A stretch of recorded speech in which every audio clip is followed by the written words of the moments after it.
If you're learning AI automation, workflows, or no-code tools, there's a platform you're probably going to hear about eventually.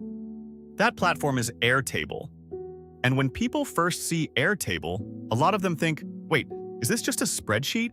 And honestly, that's a fair question. Because at first glance, Airtable looks similar to something like Excel or Google Sheets. But Airtable is much more than a spreadsheet. It's really a mix of a spreadsheet, a database, and a workflow management system, all combined into one platform. So in this video, I want to explain Airtable in a simple, beginner-friendly way.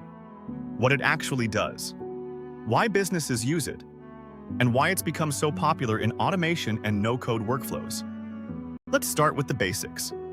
Airtable is used to organize information. But unlike a normal spreadsheet, the information inside Airtable can be connected and structured in more powerful ways. For example, imagine you're running a business. You might need to track customers, projects, invoices, employees, inventory, marketing campaigns, support tickets. A lot of businesses manage those things using spreadsheets. But spreadsheets can become messy very quickly. Information gets duplicated. Workflows become hard to manage, and collaboration becomes difficult.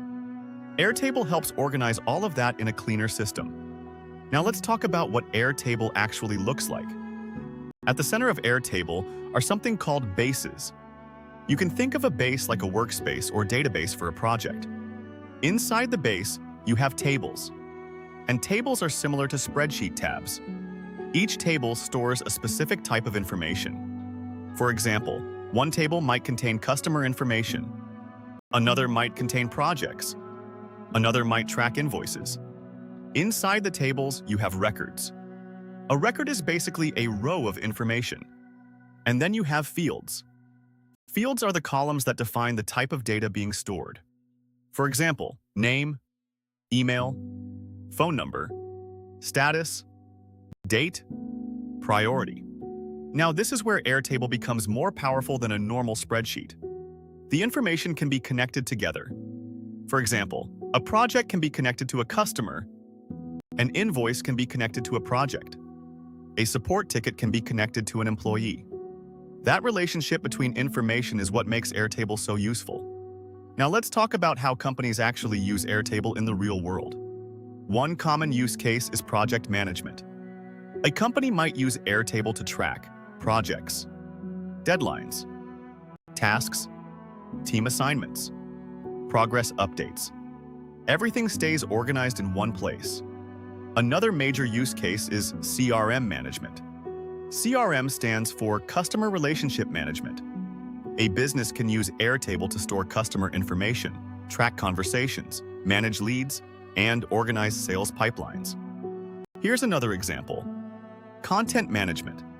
A marketing team could use Airtable to organize social media posts, blog articles, video ideas, publishing schedules, and campaign tracking. That's one reason Airtable is so popular with creators and marketing teams.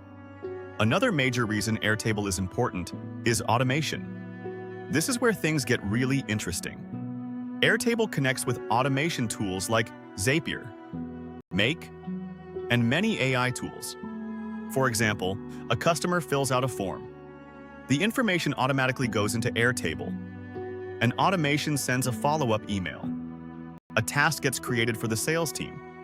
And the workflow updates automatically. Now, you're not just storing information, you're building systems around that information. That's the bigger picture. And honestly, that's one reason Airtable has become so popular in no-code and AI automation workflows, because it acts as a central place for data and workflows. Now let's talk about why automation specialists care about Airtable. A lot of automation comes down to this: moving information between systems. Airtable gives you a clean way to organize and manage that information. And because it works well with APIs and automation platforms, it becomes very flexible. Now, here's something important. You do not need to be a programmer to use Airtable. That's one of the biggest reasons it's popular. You can build surprisingly powerful systems visually, without writing a lot of code. Now, can Airtable replace every database or enterprise system? No, but for many businesses, especially small and medium-sized businesses, it's extremely useful because it helps organize processes without becoming overly technical. Now, if you're learning automation as a career skill, understanding Airtable is very valuable.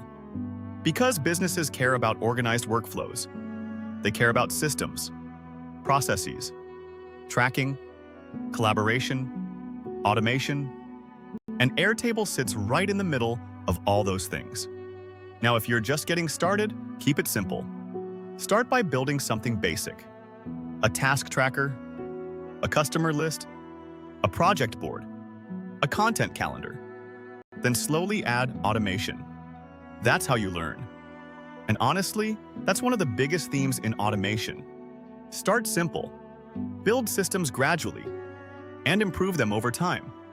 If you want to see more beginner-friendly automation and AI tool breakdowns like this, make sure you follow the channel. I post new videos every Monday, Wednesday, and Friday focused on practical, real-world automation. And I'll see you in the next video.